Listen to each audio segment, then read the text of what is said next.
আসসালামু আলাইকুম রহমতুল্লাহি ওবরাকাতুহু। আজকে আমরা আমাদের মানব জীবনের অনেক গুরুত্বপূর্ণ একটা বিষয় নিয়ে আলোচনা করতে চাচ্ছি। বিশেষ করে আমাদের বিয়ের পূর্ববর্তী যে জীবনটা আছে, ওই জীবনটা কীভাবে সুন্দর করা যায় এবং ওই জীবনে কি কি কাজ করলে বিয়ের পরবর্তী জীবনে সুন্দর হয় বা ভালো কিছু করা যায়, আমরা ওই বিষয়টা গুরুত্ব সহকারে তুলে ধরার চেষ্টা করবো ইনশাআল্লাহ। আমাদের যুবক যারা আছে, এখন বিয়ে করে নাই, তরুণ উঠতি বয়সের যুবক ভাইয়েরা বা যুবতী বোনেরা যারা আছে, আশা করি তাদের জন্য আজকের এই আলোচনাটা অনেক বেশি কার্যকরী ও ফলপ্রসূ হবে ইনশাআল্লাহ। কিছু কিছু বিষয় আছে এমন, না জানার কারণে আমরা কিছু ভুল করে থাকি, যে ভুলের প্রায়শ্চিত্ত আমাদেরকে মৃত্যু পর্যন্ত গুনতে হয়, এরপরও শেষ হয় না। কিন্তু আমরা বুঝতে পারি না যে আজকের আমার এই ছোট্ট ভুলটা আমার ভবিষ্যৎ জীবনের জন্য অনেক বড় এফেক্টিভ হবে এবং আমাকে মৃত্যু পর্যন্ত ভুগতে হবে এর পরিণতি। আমরা না জানার কারণেই ভুলগুলো করি। যদি আজকের আলোচনাটা মনোযোগ সহকারে শুনি, আশা করি ওই ছোট্ট ভুলগুলো থেকে আমরা বাঁচতে পারবো এবং আমাদের জীবনে অনেক ভালো কিছু করা সম্ভব হবে ইনশাআল্লাহ। বিয়ের পূর্বের যে আমাদের জীবনটা আছে, খুবই চমৎকার, সহজ, সুন্দর, সুশৃঙ্খল একটা জীবন। কিন্তু শয়তান নামক যে শত্রু আমাদের সাথে আছে, ওই শয়তান আমাদের সুন্দর চমৎকার জীবনটাকে এমনভাবে ধ্বংস করে দেয়, যার ফলে বিয়ের আগের জীবনটা ধ্বংস হয় এবং বিয়ের পরবর্তী জীবনও এর এফেক্টিভ থেকেই যায়। আমরা ওই ভুল থেকে আর বেরোতে পারি না। যখন আমরা ছোট্ট থাকি, ক্লাস 5, 4 ইত্যাদিতে লেখাপড়া করি, তখন স্বাভাবিকভাবে আমাদের মনে আসে যে আমি একটা রিলেশন করি অথবা ছোট্ট একটা খারাপ কাজ করি বা অপরাধ করি, পরবর্তীতে ভালো হয়ে যাব, তওবা করে নিব। কিন্তু তখন আমার এই জিনিসটা মনে থাকে না যে এখন আমি যে অপরাধটা করতেছি বা যে খারাপ কাজ আমি জড়ায় যাচ্ছি, এই খারাপ কাজটা কোনো একদিন আমার দিকে ফিরে আসবে। ধরেন আমি কারো থেকে কিছু টাকা চুরি করে নিয়ে আসলাম, ছিনতাই করে নিয়ে আসলাম, অথবা আমি যদি ছেলে হই কোনো মেয়েকে ধোঁকা দিলাম, ধোঁকা দিয়ে তার সাথে খারাপ আচরণ করলাম, মেয়ে হলে কোনো ছেলেকে আমার প্রেমের ফাঁদে ফেলে তাকে কষ্ট দিলাম, এই যে কষ্টটা দিলাম, তখন মনে করি একটা শখের বসে করলাম। বিশেষ করে আমাদের অনেক ভাইদের বোনদের মধ্যে এমন ধারণা থাকে যে একটু টাইম পাস করলাম বা একটু সময় কাটাইলাম। কিন্তু আপনি কি জানেন, আপনি যে আরেকজন ভাইয়ের সাথে টাইম পাস করতেছেন, সে হয়তো রিয়েলি ভালোবাসা মনে করতে পারে অথবা আপনার প্রেমে পড়ে যেতে পারে। তখন আপনি টাইম পাস করতেছেন, আপনি সরে আসছেন, কিন্তু তার জন্য সরে যাওয়াটা অনেক অনেক বেশি কষ্টের হয়ে দাঁড়ায়। আর এই যে তার মনটা ভেঙে দিলাম, পরবর্তীতে আমি যত কিছুই করি না কেন, এই কষ্টের একটা ছাপ, এই কষ্টের একটা দাগ আমার জীবনে থেকেই যায়, রয়ে যায়। আমরা অনেকে আছি ভালো মানুষ, নামাজ পড়ি, আল্লাহ কোরআন হাদিস বিশ্বাস করি, এরপরও শয়তানের ধোঁকায় কোনো একটা রিলেশনের মধ্যে জড়ায় যাই। অথবা প্রথম প্রথম মনে করি যে তার সাথে টুকটাক একটু কথা বলি বা জাস্ট ফ্রেন্ড বা বন্ধু, গার্লফ্রেন্ড, বয়ফ্রেন্ড, একটু টুকটাক কথাবার্তা বলি, তেমন কোনো গভীর প্রেম না, এই টুকটাক করলাম, এরপরে আমরা বিচ্ছিন্ন হয়ে যাব, ছেড়ে দেব। কিন্তু আমরা তখন এই জিনিসটা ভুলে যাই যে আমি শরীয়ত না মেনে বয়ফ্রেন্ডের সাথে বা গার্লফ্রেন্ডের সাথে যে কাজটা করতেছি, এই কাজটা আমার পরবর্তী লাইফে খুব এফেক্টিভ হবে। আমি যা যা করতেছি, এই কাজগুলো আমার বিয়ের পরবর্তী সময় আবার হুবহু আকারে ফিরে আসবে। আমরা এই জিনিসটা মনে রাখি না। কি মনে করি আমরা? তখন আমরা মনে করি যে 2-3টা মেয়ের সাথে প্রেম করলাম, কিন্তু যখন বিয়ে করতে যাব একটা পিওর ভালো মেয়ে যে বিয়ে করে নেব। আবার মেয়েরা মনে করে 2-3টা ছেলের সাথে সম্পর্ক রাখলাম, শেষ, যখন আমি বিয়ে করতে যাব একটা ভালো নম্র ভদ্র ছেলে দেখে বিয়ে করে নেব। আপনি কি জানেন, আপনি যে কাজটা করতেছেন, হয়তো মনে করতেছেন যে এখন টুকটাক করতেছি, একদিন ছেড়ে দিব, ছেড়ে দিয়ে ভালো হয়ে যাব। আপনি যখন ভালো হয়ে যাবেন, আরেকজন ভালো একজন ছেলে খুঁজবেন বা মেয়ে খুঁজবেন, আপনি বিশ্বাস করেন, আপনি যা যা করছেন এই লাইফে, বিয়ের পরবর্তীতে আপনি যাকে বিয়ে করবেন, দেখবেন তার লাইফেও তা করছে। হয়তো কেউ স্বীকার করে, কেউ স্বীকার করে না। এমনও প্রমাণ আছে বিয়ের ক্ষেত্রে আমরা যেটা পরীক্ষা করে দেখছি যে অন্য ক্ষেত্রে 19 এর মধ্যে 20 হয়, একটু কম বেশি হয়, কিন্তু বিয়ের ক্ষেত্রে আমি যতটুকু গবেষণা করে পেয়েছি সেটা হলো 19-20 না, বরং 20-এর মধ্যে 20। আপনি যা যা করছেন, আপনি যাকে বিয়ে করবেন, আপনার যিনি হবু বউ, দেখবেন যে তার লাইফে ঠিক তাতেই ঘটছে। যারা বিয়ে করছে এমন কয়েকজনের সাথে আমি কথা বলছি এবং তারা আমাকে যে রিপোর্টটা দিছে যে আমি বিয়ের আগে যা যা করছি, যতজন মেয়ের সাথে রিলেশন করছি, ফিজিক্যাল হয়েছি, আমার স্ত্রী পরবর্তীতে যে গল্পগুলো বলছে আমি দেখলাম যে সেও হুবহু তা করছে।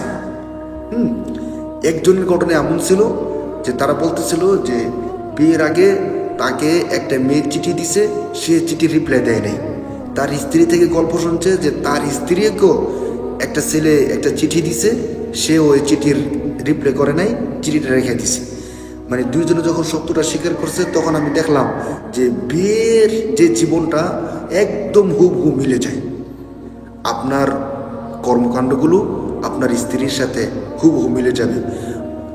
এখন যেটা ভয়াবহ বিষয় সেটা হলো আপনি যে মনে করতেছেন যে 2-3টা রিলেশন করলাম, পরবর্তীতে ভালো একটা মেয়ে দেখে বিয়ে করে নিব, এটা কি সম্ভব?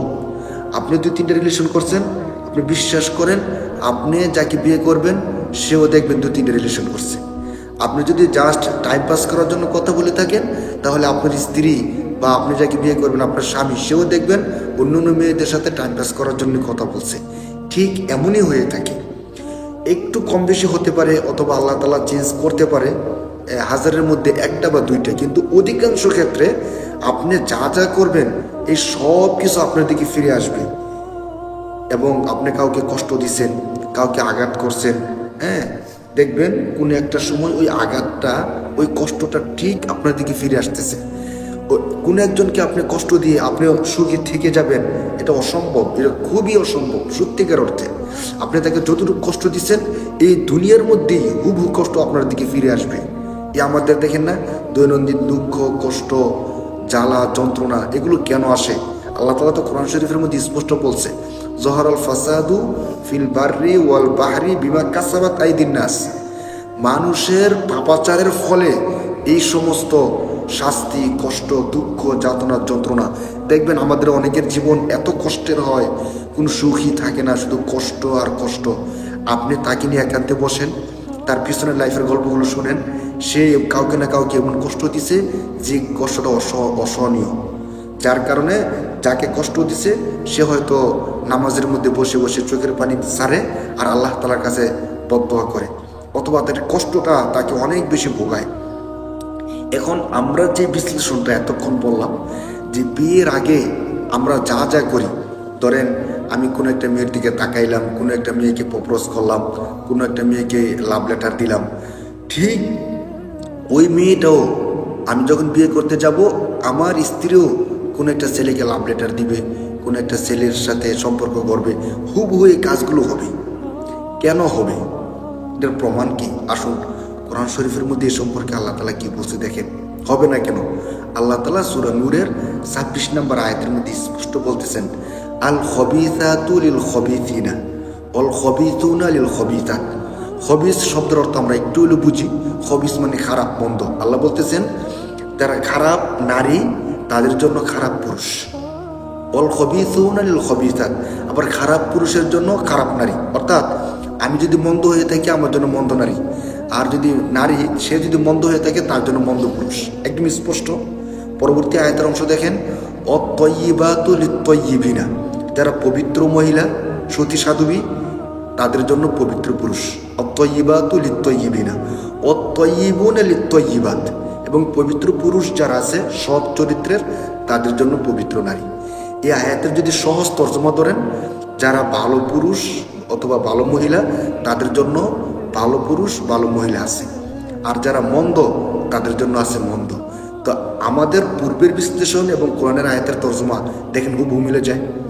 আমি শুধু মুখে বলতেছি বিষয়টা এমন না, যারা বিবাহ করছে তাদের অনেকের কাছে এই বিষয়টা আমি উপস্থাপন করছি, এবং যারা সত্য স্বীকার করছে আমরা তাদের থেকে দেখছি যে বিয়ের আগে তারা যা যা করছে বিয়ের পরে তাদের স্ত্রী থেকে তারা হুবহু তাই পাইছে। এবং এমনটাই হয় যার কারণে দাম্পত্য জীবন সুখের হয় না। বিয়ের আগে এই বিষয়গুলোকে আমরা একদম ইজি মনে করি, এই টাইম পাস তো একটু করাই যায়, কলেজে গেলাম একটা মেয়ের দিকে তো একটু তাকানোই যায়, একটু তাকাইলাম জাস্ট ফ্রেন্ডলি, আমার বয়ফ্রেন্ড বা গার্লফ্রেন্ড একটু হইলো, এতে তো তেমন কোনো সমস্যা না।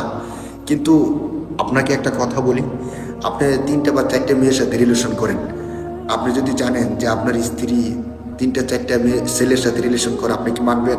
বলবেন না, অসম্ভব। আমি এমন একটা মেয়ে চাই যে মেয়েটা কোনো রিলেশনই করে নাই। ভাই আপনি বুকে হাত দিয়ে বলেন তো আপনি এমন একটা ছেলে কিনা?